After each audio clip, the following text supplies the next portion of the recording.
हम बात कर रहे हमारे देश भारत के ही महान पुरुष स्वामी विवेकानंद जी की, जिनके बारे में भारत ही नहीं दूसरे देशों के लोग भी जानते हैं और लोग उनकी तेज याददाश्त पर भी हैरान भी होते हैं। विवेकानंद जी के बारे में एक बात बहुत मशहूर है कि वह मोटी से मोटी किताब को भी बहुत जल्दी पढ़ लेते थे और उसको एक एक शब्द करके याद नहीं कर लेते थे। बाद उस वक्त किया जब विवेकानंद जी देश विदेश में घूमने के लिए निकले हुए थे। उनके साथ उनके गुरु भाई भी थे। विवेकानंद जी जिस देश में जाते वहाँ जो भी ग्रंथ उन्हें मिलते थे वो उन्हें बड़ी दिलचस्पी के साथ पढ़ते थे। हर देश में हर जगह जाने के बाद सबसे पहले स्वामी विवेकानंद जी का काम लाइब्रेरी तलाशना था, क्योंकि उनकी किताबों की पूर्ति लाइब्रेरी से होती। स्वामी विवेकानंद जी लाइब्रेरी से तरह तरह की किताबें लेकर पढ़ते थे और हर जगह कुछ नया सीखने की कोशिश करते थे। एक बार जब विवेकानंद जी एक लाइब्रेरी में पहुंचे तो उन्हें उस लाइब्रेरी की किताबें बहुत पसंद आई।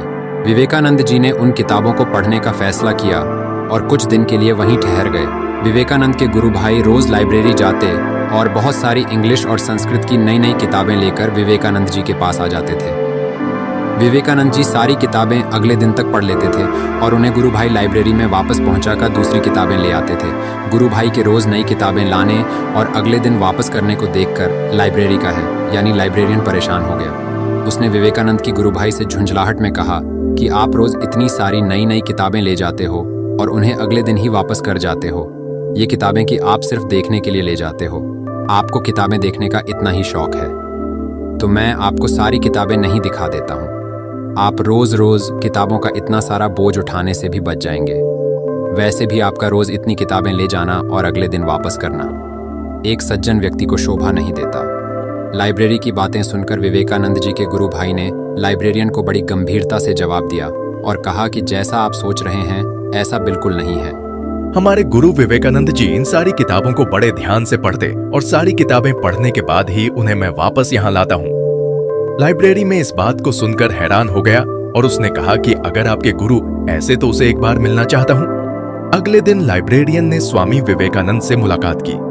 विवेकानंद जी ने कहा कि आप हैरान न हो, मैंने आपकी लाइब्रेरी से लाई गई सारी किताबों को न सिर्फ पढ़ा है बल्कि वह सारी किताबें मैं आपको बिना देखे सुना भी सकता हूं। विवेकानंद जी ने लाइब्रेरी को वापस की गई। कुछ किताबें लाइब्रेरी के हाथ में दी और किताबें मौजूद खास बातों को बिना देखे लाइब्रेरियन को सुना दिया। लाइब्रेरियन हैरत में पड़ गया। फिर लाइब्रेरियन भी उनकी इतनी तेज याददाश्त का रहस्य जानना चाहा। इस पर विवेकानंद जी ने जवाब दिया कि किसी भी चीज को पूरी तरह फोकस करके पढ़ा जाए और उसे टॉपलेस किया जाए तो वो आपके दिमाग की मेमोरी में स्टोर हो जाती है। हमारा दिमाग चीजों को कभी नहीं भूलता। इसके लिए हमें अपने दिमाग की ताकत को समझना जरूरी है। हमें अपने दिमागी ताकत को समझने के लिए ध्यान और अभ्यास की जरूरत होती है। विवेकानंद जी बहुत ज्यादा ध्यान और अभ्यास किया करते थे। उन्हें जो भी चाहे मिलता वह या तो किताबें पढ़ते थे या फिर ध्यान किया करते थे। विवेकानंद जी के दिमाग बारे में एक और कहानी बताई जाती है।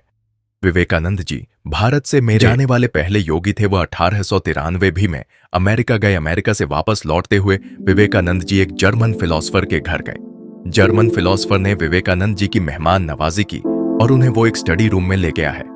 दोनों आपस में बातें करने लगे। वहीं मेज पर एक 700 पेज की किताब रखी हुई थी। वह और उस किताब की लगातार तारीफ किए जा रहा था। उसकी इतनी तारीफ सुनकर विवेकानंद जी ने फिलोसोफर से कहा, क्या आप यह मुझे घंटे के लिए दे सकते हैं? मैं भी इस किताब की खासियतों को देखना चाहता हूं। इस बात को सुनकर वह फिलोसोफर हंसने लगा और कहने लगा कि आप इसे गड्ढे में पढ़ लेंगे, क्योंकि यह किताब जर्मन भाषा में लिखी हुई है। आप तो इस भाषा को जानते तक नहीं।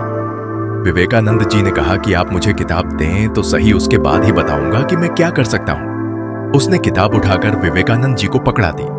विवेकानंद जी ने अपने दोनों हाथों के बीच में किताब पकड़ी और आंखें बंद करके बैठ गए। 1 घंटे बाद वापस किताब फिलोसोफर को पकड़ा दी और कहा, आपकी इस किताब में इतना कुछ भी खास नहीं है जितनी आप इसकी तारीफ कर रहे हैं। उसे लगा कि विवेकानंद ने तो घमंड की हद ही कर दी। इनको जर्मन भाषा आदि भी नहीं और किताब खोली भी नहीं, फिर भी उसके बारे में से कमेंट कर रहे हैं। वो नाराज होकर बोला, आप यह क्या बकवास कर रहे हैं? विवेकानंद जी ने कहा कि आप इस किताब के बारे में कोई भी पूछने में सब बताऊंगा। उसने पेज नंबर बोलकर विवेकानंद से पूछा, इस पर क्या लिखा है? विवेकानंद जी ने सब बता दिया और कहा, आप पेज नंबर बोलती चाहिए, मैं आपको उसके बारे में बताता रहूंगा। यह सब देखकर वह फिलोसोफर हैरान हो गया और उसने कहा कि आपने तो किताब खोली भी नहीं, ऐसा कैसे हुआ? इस पर विवेकानंद ने जवाब दिया, मेरे गुरु ने मुझे इसी खूबी की वजह से विवेकानंद नाम दिया है। विवेकानंद जिसका मतलब होता है बौद्ध। विवेकानंद का बचपन का नाम नरेंद्र था। विवेकानंद उनके गुरु का दिया हुआ नाम था। विवेकानंद जी गुरु का बहुत आदर किया करते थे और उनके गुरुजी उसे बहुत सारा प्रेम करते थे और उनकी इसी कला ने उन्हें पूरी दुनिया में वह पहचान दिलाई जो उनके इस दुनिया से जाने के बाद आज भी बरकरार है।